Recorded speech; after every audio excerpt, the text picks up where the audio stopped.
All right, we'll get started. Welcome everyone to the College of Rehab Sciences Illuminate Speaker Series. And this afternoon, we're very fortunate to have Dr. Brian Postl as our speaker. For those of you that don't know Dr. Postl, he's the Dean of the Max Rady College of Medicine and the Dean of the Rady Faculty of Health Sciences and vice-provost for Health Sciences at the University of Manitoba. Under his leadership, the colleges of dentistry, medicine, nursing, pharmacy, and rehab sciences were united under the Rady Faculty of Health Sciences. As a pediatrician for over 40 years, his roles at the UM included leading the J.A. Hildes Northern Medical Unit, now Ongomiizwin Health Services. He was the founding president and chief executive officer for 10 years at Winnipeg Regional Health Authority and has served as chair of Research Manitoba. He is an advocate for equitable healthcare for Indigenous communities and has championed equity, diversity, and inclusion right across the Rady faculty. In recognition of his advancement of clinical and academic healthcare in Manitoba, Dr. Postl was appointed a member of the Order of Canada in 2020. So we're looking forward to your presentation, Dr. Postl, on what's next. After Dr. Postl's presentation, there will be an opportunity for people to ask some questions. So Brian, I'll turn it over to you. Thanks, Reg.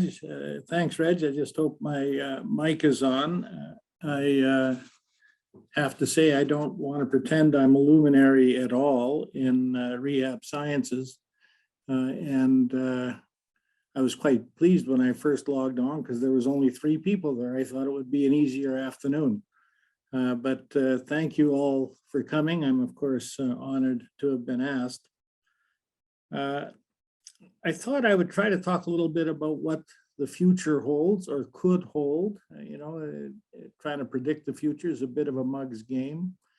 But I think there are some thematic areas where we've moved the dial, but I think there's still lots more that can be done.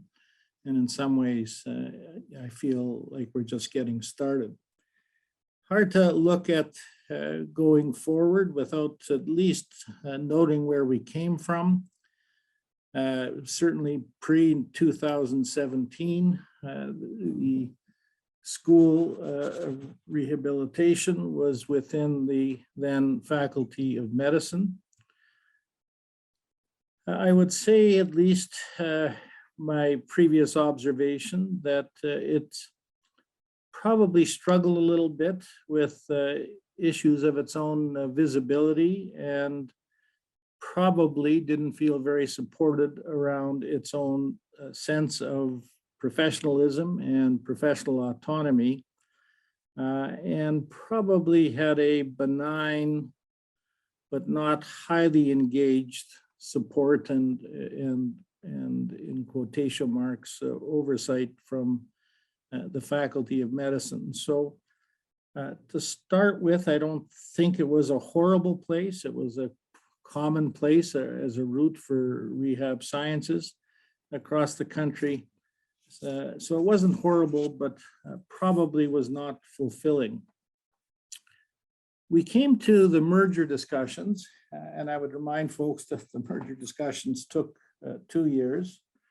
Was an interesting and not always easy process. It really stemmed from the then president's intention to shrink the number of faculties in a university our size, thinking we had too many faculties, and within faculties, probably too many departments.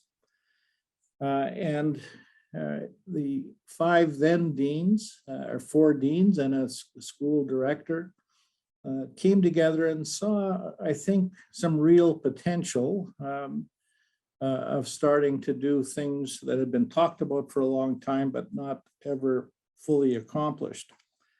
One, of course, the key things was who really wanted to get into bed with medicine. It is big. It really dwarfs the other colleges in many ways, in terms of fiscal capacity, in terms of research dollars. And we offered repeatedly, because I didn't disagree at the time, that maybe the idea should be for the other 4 colleges to form a faculty of health sciences, and medicine should stay out, and that would be a more equal sized kind of a combination. Was quite interesting when that was offered, and it was offered on several occasions. The other colleges came to the conclusion and were very clear that if medicine was out, then they weren't interested. Now, the one area that was always very interested, of course, was rehab sciences, that it was seen, I think, rightfully as a vehicle for more autonomy, for more professional autonomy, and as an opportunity to expand its role and its mission and its vision that heretofore had not been achieved. Now, I think the merger has worked out well, frankly, for all of the colleges. That capacity of medicine in terms of its large size and largely through large carryover capacity has really funneled about more than $40 million into this merged entity since its inception.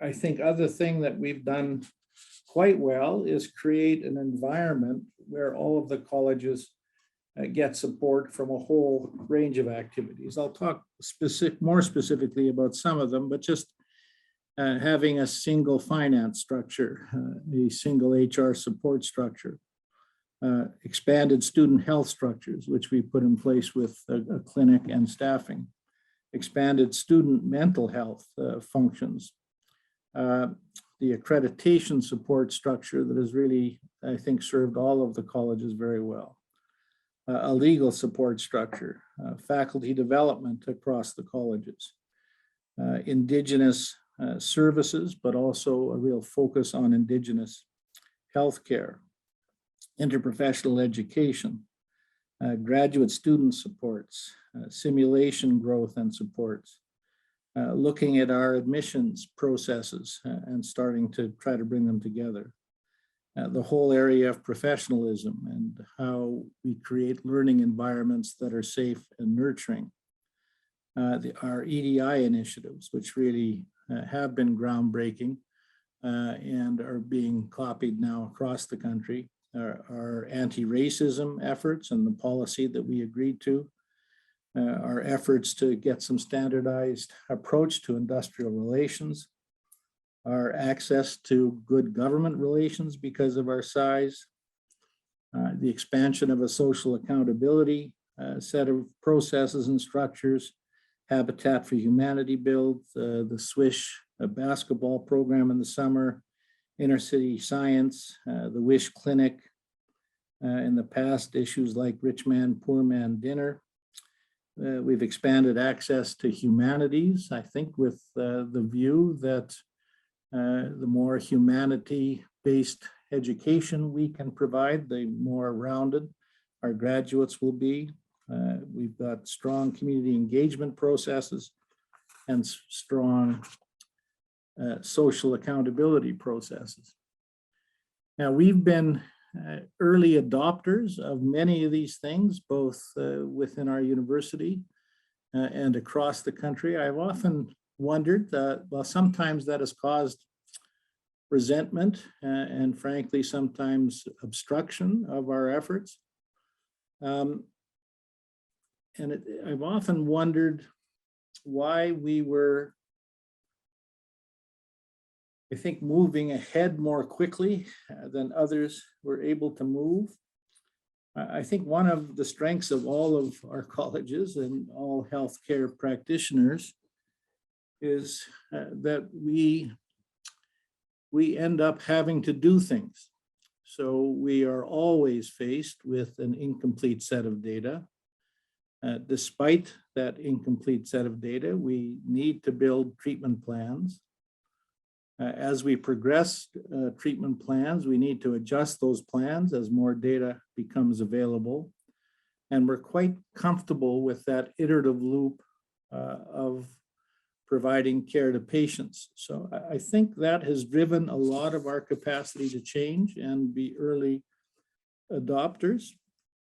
But it has been a fascinating and I think satisfying set of efforts, I think, to move forward many pieces of what I would say largely relates to our concepts of social justice. And I think if we can't appreciate social justice issues in healthcare, then really it should be to our shame that we face the injustices in what we see in our patients every day. And I think it keeps that construct at the front of our thought processes and does make it easier to implement change, especially in those areas that adjust the status quo and improve those issues of social justice across our efforts. Now, one of the main reasons I think for the merger that we all felt was worth pursuing was the whole area of interprofessional education. And I think there's a strong and growing feeling across all of healthcare worldwide that team-based care is both more effective, safer, with better patient satisfaction and better patient outcomes. And of course, the way to get to team-based care is there's a couple of routes. One is to try to implement as with our existing human resources and workforces. The other is to try to educate our future workforce in a way that it makes it easier for them to both grasp and understand and value each other's contributions. So we have had systems now with student clusters in the first couple of years where they work together in groups and problem solve and do projects. We did commit that each college would have a not small EFT person to participate in both the planning and implementation of these things. We've managed summer programs and simulation expansions and have had a council involving all of the colleges determining how we move forward. So we've really gone as far as anybody in the country in this area, but I think this is a particular area where there's much more to do and we could gather more strength as we try to progress the discussions. Of course, we continue to function and have for hundreds of years in some of our cases in these guilds. So there is a guild mindset that is hard to break through in our professions. We all like to think that we're remarkably different and have unique skills and requirements. And I think there's some truth in that. Indeed, all of the professions have roles that they play, but I think there's more commonality than we've been able to grasp and implement. I think one of the game changers, frankly, despite how it arrived, was the whole capacity of how we have both learned and now our students have a strong appreciation for the virtual education models that we've been able to put in place. So one of the reasons we could never do more around interprofessional education, two big reasons. One, scheduling is very hard between the colleges because the curriculum are all pretty tight within a fixed time frame. And secondly, finding space. How many students can you put together in a fixed space?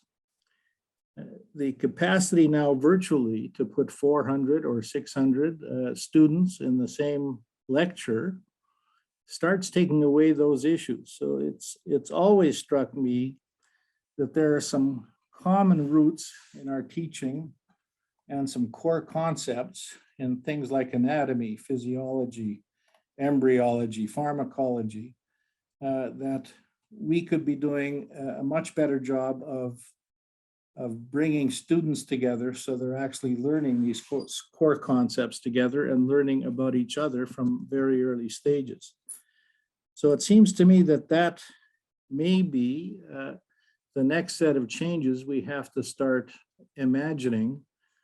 How do we start putting large numbers of students from all of the colleges into these environments where they're learning together about some of the common and root concepts? There will be expansions of those concepts that do become more profession specific. Certainly, functional anatomy is much more important to rehab sciences than it might be to medicine. And those things would have to be covered. The other, I think, key theme that we've seen good engagement about and has been able to grow off of a long establishment of services, and that's with Ongomiizwin Health Services, who now, under initially the Northern Medical Unit, then the JA Hildes Northern Medical Unit, has provided clinical service over 50 years and now provides that service to more than half of the Indigenous people in the province. It's got 70 EFT physicians, hundreds of days of consultants, now increasing numbers of nurses and rehab professionals participating in those services, and pretty strong educational and research roots.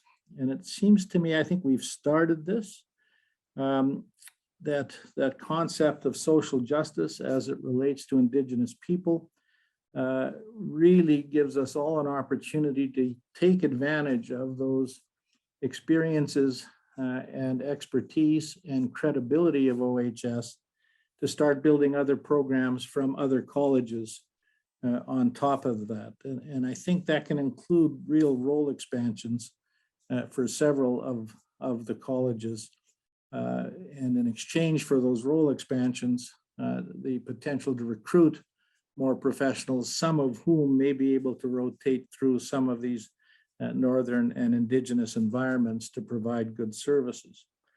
Certainly in rehab, there's a huge unmet need or only partially met need. It's largely been an area that governments have not wanted to make commitments about. And the reasons for that remain a bit mysterious, other than it's easy to fall back on the basket of services construct that funds most of Canadian healthcare, and how these services aren't seen as being part of that basket much as they should be. So how do you get started? I think we need, and Reg is working hard in this area, as are his faculty members. We need to get some projects established that help build the credibility, and we need to develop some stretch goals and then perform well against those goals. We need to say yes when there are opportunities that arrive. We need to turn all those yeses into educational opportunities outside of the city, so our students get a much broader perspective as they move through those environments. And I think we can find ways to supplement the rehab and other college workforces outside of the city with faculty who then commit to a part-time of their faculty appointment, supporting those efforts in exchange for the dollars that it brings in, which allows for further recruitment. In many ways, that has been an effective model. Now, it may, in fact, and in some areas in medicine, we're leaning towards this, creating this as a condition of employment as we recruit people, that the expectation is they will have some participation in northern and remote areas. And of course, once again, COVID has taught us, and it's been well received by patients, that the capacity for virtual clinical care has really opened up that set of discussions. But it also includes underserviced areas even within the city. And the idea of having street-based programs, which we've done now with COVID, and immunization, but to provide other services, I think becomes the next step of how do we fulfill that social justice contract for people who are so terribly underserved. And we've talked before, we've never quite gotten there, but should we be having a clinical van that visits some of the sites that homeless frequent? Do we set up a clinic space and clinic involvements at places like Siloam Mission? And how do we make that social accountability framework come alive for our students so that it becomes part of their lifelong professional development and lifelong learning? I think EDI is another area we have really been working hard at for a decade, and I think has put us ahead of the curve of almost anybody in the country, certainly in our own university. And it really stems from the idea that we should really, our profession should really reflect, be a reflection of the community that we serve. And it needs to be purposeful. I think the idea of talking about it and hoping it would happen has been the trap of the past, because lo and behold, 10 or 20 years later, we discover not much has happened. Now, about 30% of our population in Manitoba would be described as BIPOC, and that may be, in fact, a larger component when we throw in some other groups. So we should really be imagining, and we've made some progress, I think some good progress, in our admissions policies, where we use the concepts of streaming or point systems that include Indigenous and BIPOC females, rural students, LGBTQ+ students. And I think we're just beginning to discover how weak we've been in the area of ableism, and how do we ensure that that community has access to the professional training seats that, of course, we husband. Our processes remain somewhat inconsistent. I think we need to take a much stronger evidence-based look at, do we use MMIs or do we use interview panels? If so, who's on those panels? Should there be special panels? How do we involve community members in the selection of our students, as they will bear the price of what we do with that? And how do we ensure that we have sufficient anti-bias training that all of these processes have that ensure we're making objective and fair decisions? Now, there is a bit of a natural consequence to moving in these directions, in that the natural extension of these kinds of streaming ideas is actually moves us towards a quota system for those groups that we think need special attention. And of course, the problem with quota systems is we've been through that. And in some ways, they end up being as or more discriminatory, depending on who sets to decide, who gets to decide the quotas and in which groups. It also forces the discussion of, if we have these 5 or 6 groups or whatever the right number is, how do we keep those cells from getting too small? We've had questions about how many Filipino students do we have in the medical school? And of course, as the cells get smaller, the impact of quotas gets much stronger, and you no longer have the capacity to say, we're trying to level the playing field, but all the students we're taking in remain excellent, because all we've done is broaden the playing field for more and more excellent students. As the cells get smaller, that frankly is harder to be able to attest. So the issue of that cell size is an important one. And then the other issue is, what do you do with groups that are presently overrepresented? So we've had some success, I think, in certain groups. from they're probably mostly second generation who have really been very good at their educational endeavors, have gotten into our programs, but probably now that group exceeds their proportion of the population. And get into these circular discussions that make it very difficult. When it comes to faculty and staff, the EDI thing is equally important. It takes longer, frankly, because the terms make the turnover less frequent.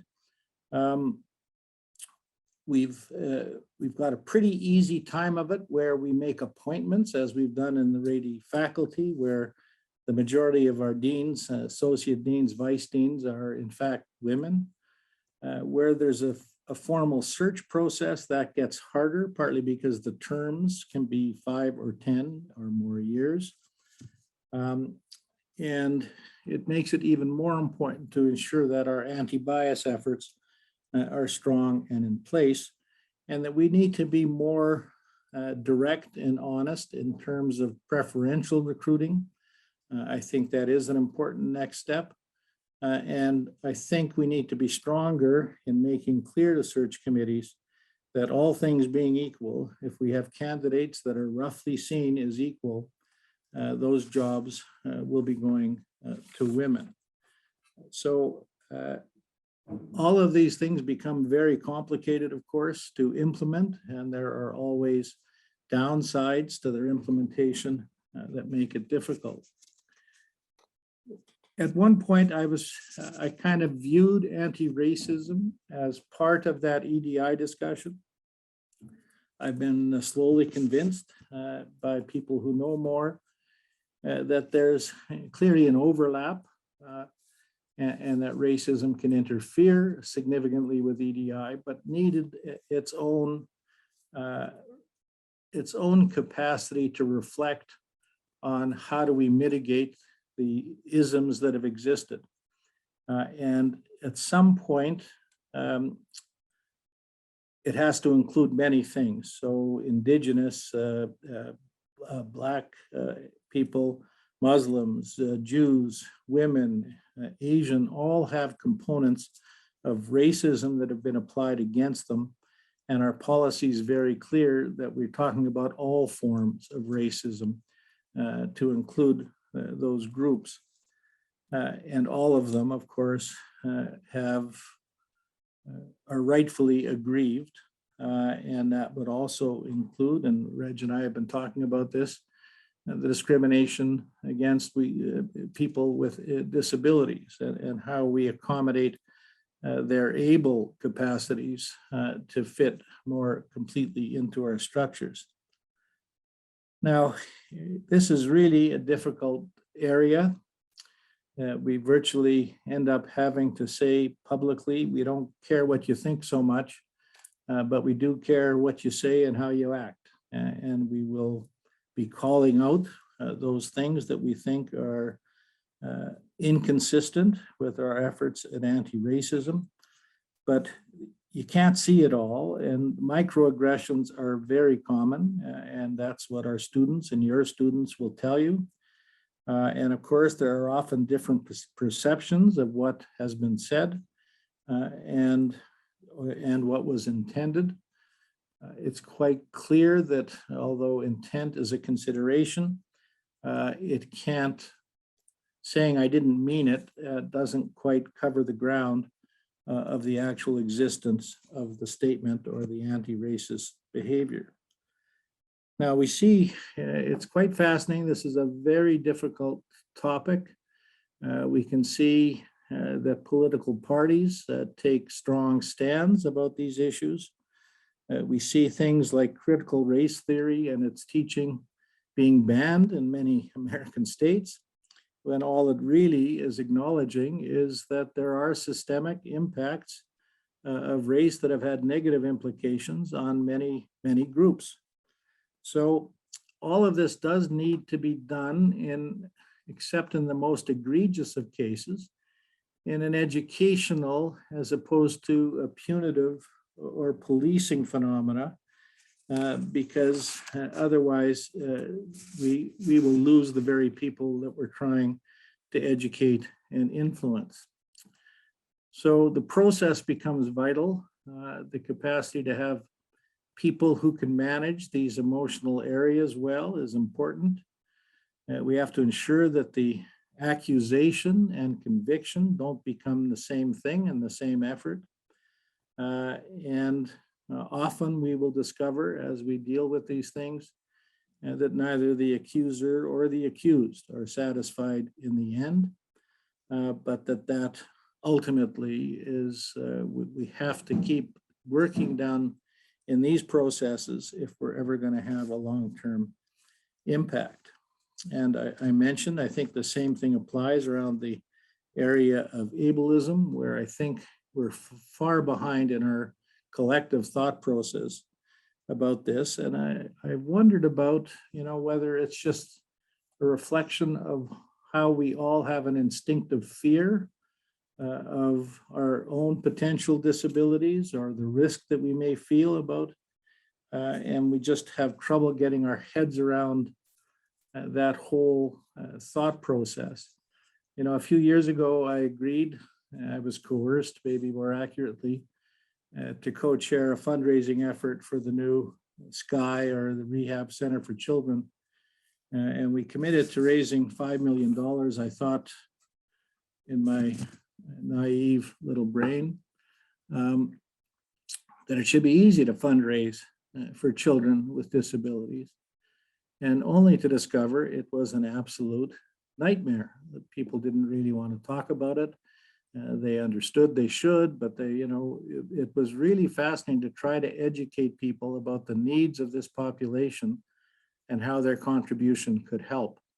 So I think we have to reflect on all of those issues as we move, these very important agendas forward. And I would say, these agendas only really work, frankly, I thought very early on in the processes, if you already have stable and well-functioning educational and research programs.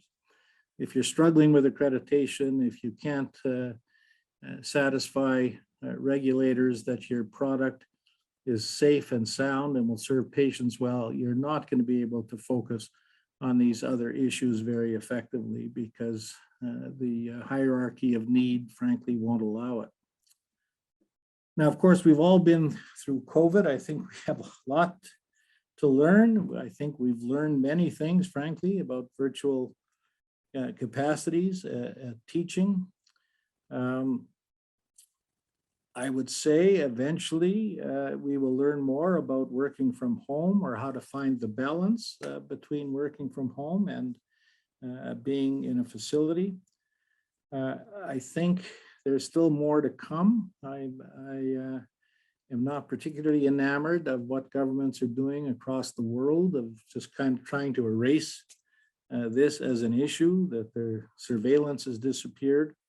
We have no idea where we are. There are more cases and there are more hospitalizations now in many jurisdictions. If there's more hospitalizations, there will be more deaths just by virtue of what we've seen, even with these less virulent strains.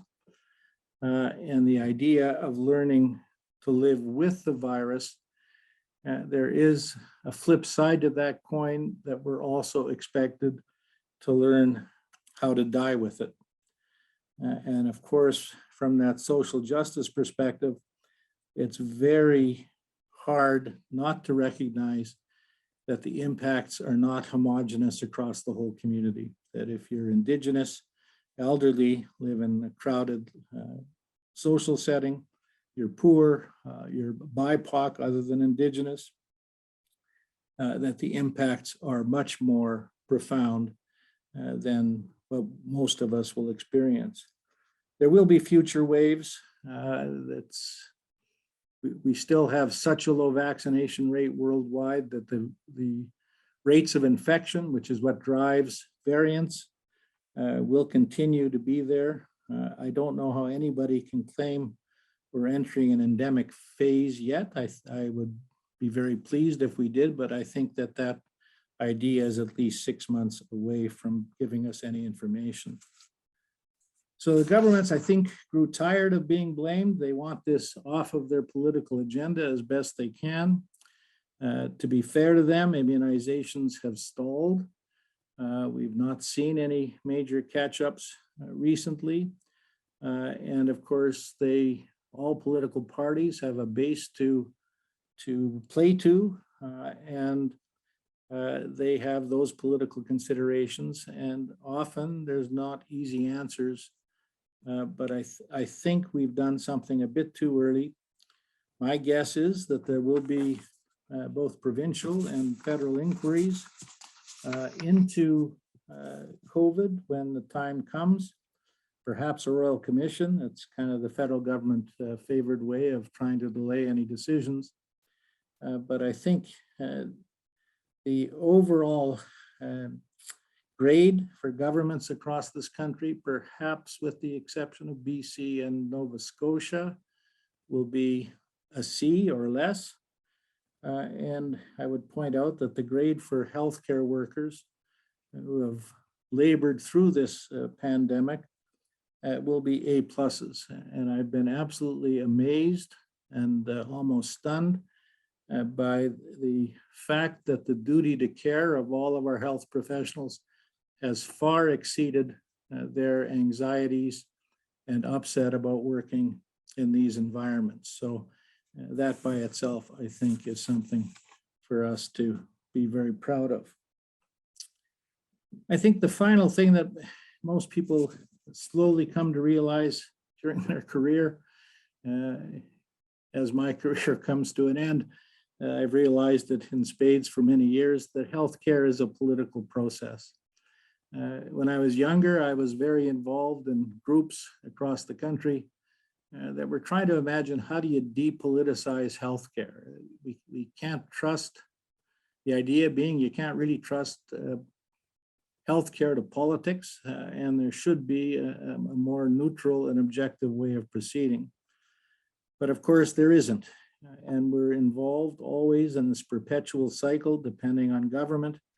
If it's a right-wing government, the focus is lowering taxes, less government, the use of privatization as a vehicle, generally austerity to rein in spending in healthcare. And of course, that's perfectly understandable. When you're 46% or so of all of your expenditures are in healthcare, it's pretty hard to wind down your spending without going after healthcare. Generally, the cuts are too deep, which has been a continuous part of these cycles. Wait times grow. We saw that in the late 90s and led to, of course, a wait time funding phenomena from the federal government of $5.5 billion. But superimposed this time on these efforts, and through bad luck and or bad planning or anticipation, COVID arrived and really got in the way of the provision of services, creating these huge backlogs. Health workers are tired and increasingly angry and are now being expected to support these huge catch-ups, which will be years in their effort. Of course, our training cycles take a long time, so we have to deal with that workforce that we have now or supplement it through other ways. At the other end of the spectrum, when we have left-wing governments, their base is often very related to unions, in particular in healthcare. They generally increase services, have trouble saying no, spend money, grow deficits, which leads to discussion of increasing taxes. And as they play to their base, ultimately the taxpayers decide to take over that agenda. So politics is part of what we live with all the time in healthcare. It will continue to cycle in the same ways it always has. We have to learn to live with those cycles and to plan for them and to adjust to them and to be prepared when opportunities do arrive. And need to recognize, frankly, that universities are probably not loved by either extreme of those political agendas. that there's too many black boxes that they don't understand within our structures. And we will either be getting zero or very small base increases. There will be insufficient capital to do all the things we need to have done.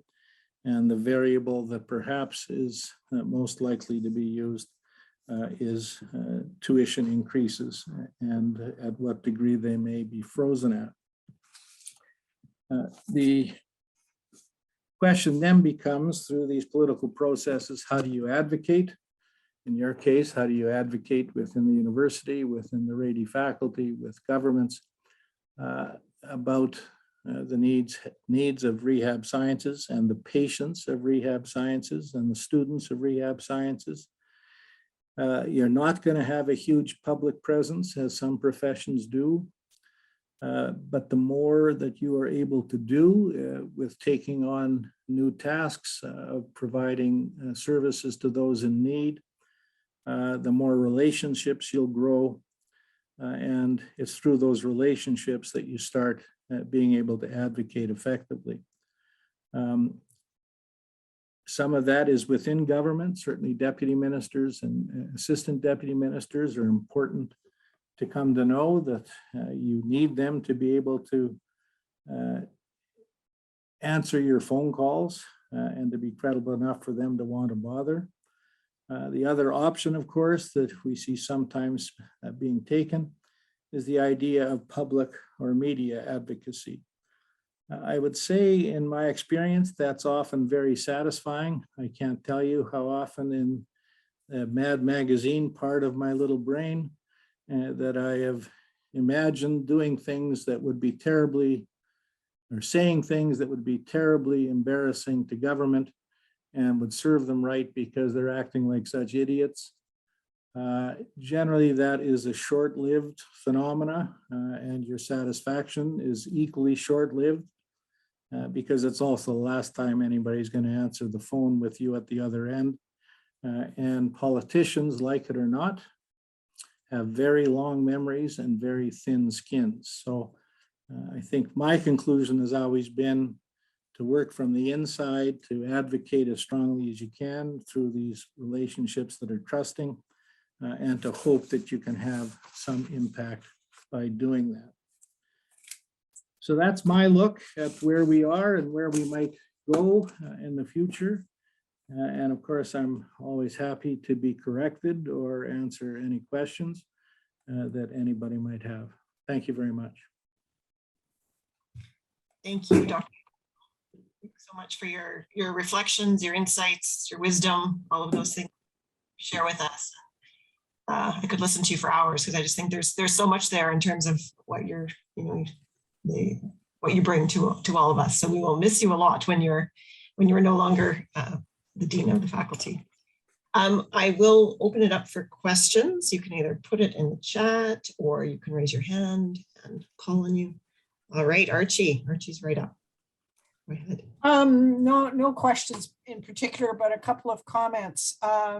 Brian, you really hit the nail on the head when you talked about the position of this then School of Medical Rehabilitation within the Faculty of Medicine. It was always an uncomfortable alliance, and it really depended a great deal on the dean of the day as to whether we prospered or not. And I have to thank you very much for being a strong advocate for the idea of colleges within a bigger faculty, because I think that the end result has been extraordinarily good. And I speak from 48 years now at the university, being able to give you that history. So it's longer than you even.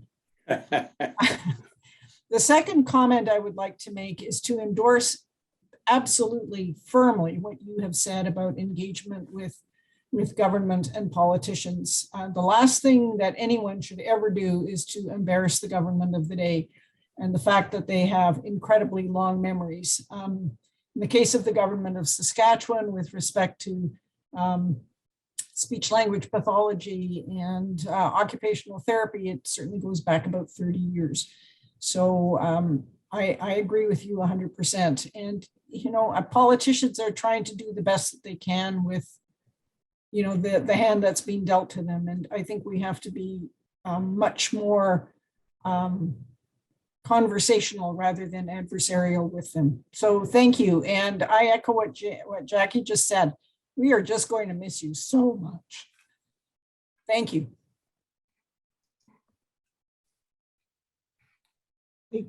Any response, Brian, or you're just soaking it in? No, she's the only one I'm afraid of. Oh, Archie, our Archie. I like that a lot. Lalitha, question or comment? Thank you very much. And thank you, Dr. Postl, for that presentation. I also enjoy listening to you at all times. One of the questions I have, I guess it's more a comment. When we look at healthcare today and some of the issues, you know, all of the different components are really critical for optimal patient outcomes. Having said that, it's very difficult for a government to put funds into prevention. And I think that's part of the thing is we keep putting money on the other end of it, but we really need to start preventing issues as opposed to increasing hospital funding. And so I don't know if there's any thoughts from your experience, years of experience, into how do we engage the government in looking at more preventative strategies that are really vital and critical to manage our health system. You know, I hope, I worry about it, but I hope that COVID will end up serving as a huge educational prompt for all of us. So clearly, we went into this pandemic with inadequate supply chains in place, with warehousing that was totally inadequate, access to human resources was an issue. The only reaction that we could do was to delay procedures as the hospital beds filled up. All of that was predictable. You know, I did a report for the Prime Minister of the day in 2004, 2005 about wait times in Canada. And there were quite a few recommendations, but the two that were the most important were, one was building surge capacity, and the second was to move to single waiting lists, not being held in individual physician hands. The same recommendations came out of the SARS epidemic when David Naylor did the report that ultimately led to the Public Health Agency being created. And there have been other reports in other parts of the country that came to the same conclusions. We had no surge. When you're functioning at 110 bed capacity, 110%, you can't possibly have surge capacity without reducing other services. So that has become so evident once again that I'm hoping the public pressure to create that surge capacity, to create more of a forward-looking process, which does then beg, how do we prevent it, is the next set of steps. Governments don't want inquiries or commissions about this because all of these things will be exposed. But frankly, this COVID epidemic may very well lead to some changes in government, and maybe that will assist some of the learning. But I think we have to use COVID in so many ways as a learning experience, and refocusing on prevention is, I think, a key part of that. Thank you. Other questions, comments? All right. Oh, Reg has a comment or a question. Go ahead, Reg. Brian, I'm just wondering if you can give us your thoughts on the clinical services plan and how you think that could affect rehab. Well, you know, I think conceptually it is an extension of what we managed to do in Winnipeg in terms of saying there's a single standard of care. It should apply to all folks at all hospitals. And it's now an extension of that construct into the whole province, which I'm intuitively at least very supportive of. You know, the issue is always in the details on how you implement. I'm not frankly sure the structures in place will be able to effectively implement it. Having said that, it does create that environment that you should have the same access to care closer to home anywhere you live in the province. And why on earth wouldn't that include rehab services? So I think from an ideology perspective of that construct of care closer to home, it does create a huge opportunity, I think, for rehab to say, well, we can provide those services in the PAW, and we can expand services in Thompson as a hub, and we can do some itinerant services in those areas that may be part of a secondary hub or spoke phenomena, and we can support those professionals working in those environments, you know, through our efforts at the university, so they feel they have a professional home and can get supports in terms of education and perhaps kind of locum supports. Who knows what the options would be? But I think it is a terrific opportunity to say we should be getting better services into other communities. And in the larger Indigenous communities, for sure, there's a huge rehab need that's totally, if not totally unmet, almost totally unmet. So I think those opportunities are there. It's just a matter of getting started, trying to do it initially, perhaps on a project-based approach with getting project-based funding, and then letting that grow into a more systemic effort.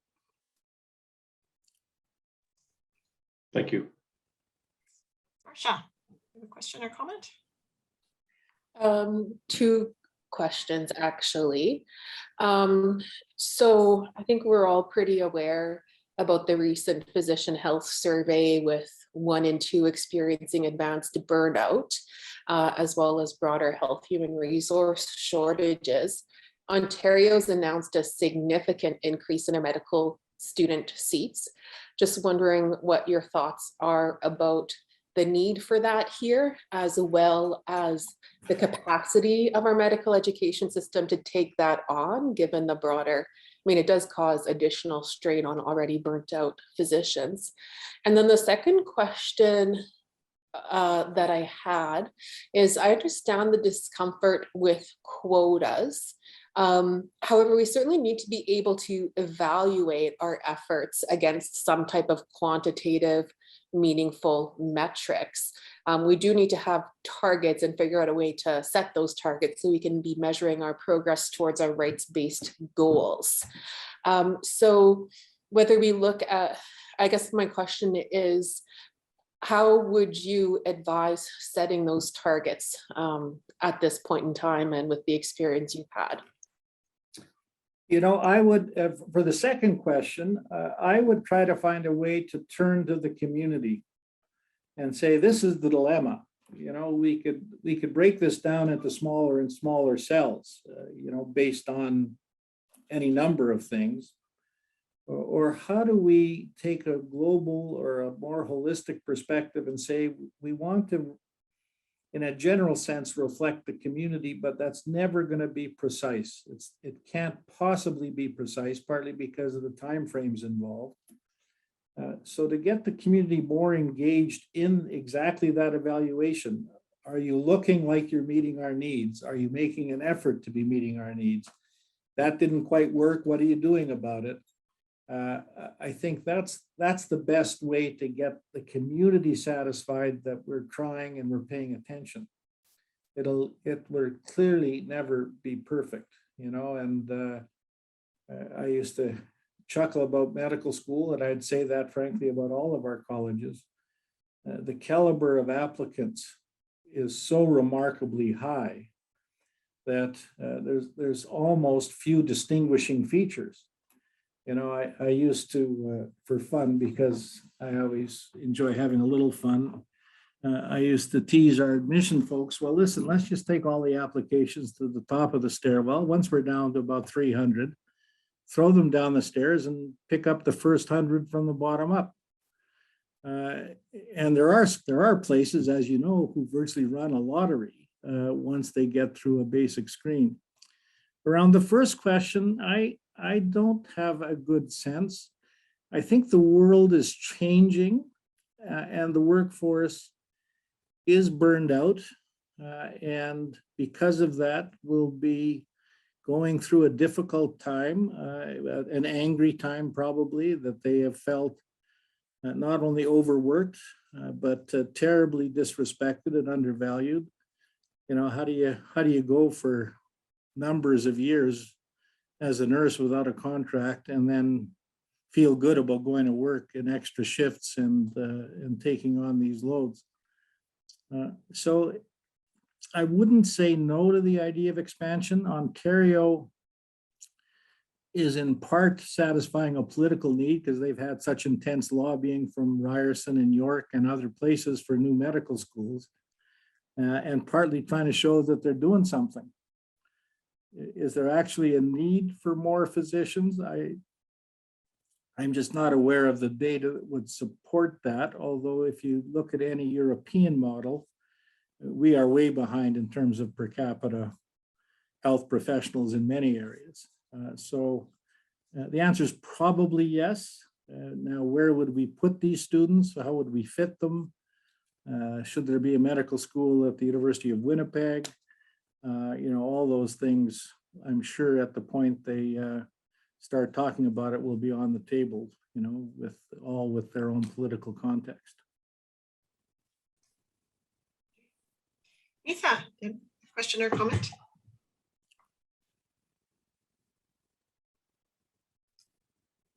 Did we lose you, Neetha? Brent? Just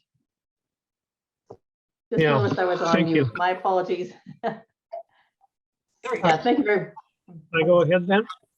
Hi, Brian. Thank you very much for a very thoughtful talk. The area that I wanted to explore with you is research. And a number of years ago, so I'm sure it's much larger, I was poking around and I discovered that the Mayo Clinic's endowment was $5 billion. I'm sure it's much more now. One of the things that I think the research enterprise at the university and its associated institutions has grown and become, you know, more has certainly grown in recent years. But one of the things that I think is inhibiting donations for research is the fact that we have a socialized medical healthcare system. People seem to assume that everything will be taken care of. Do you have any ideas about how to increase donations for research to enhance our research enterprise? Yeah, you know, I don't, that's a real complex issue, of course. You have to find donors that are interested in what you'd like to do or be able to adapt what you'd like to do to donors' inputs. But I think part of it is we've not been real good at our communication structures outside of our bubbles, you know, in science or in the health professions. And the public only has this vague understanding. They see research as probably a good thing, but it is so hard to understand, especially as we get into basic science and how those applications can actually occur into clinical sciences, that I think we just lose people. And I think we need to find more people who can communicate science more effectively. It's not always the best scientists who are the best communicators about their science.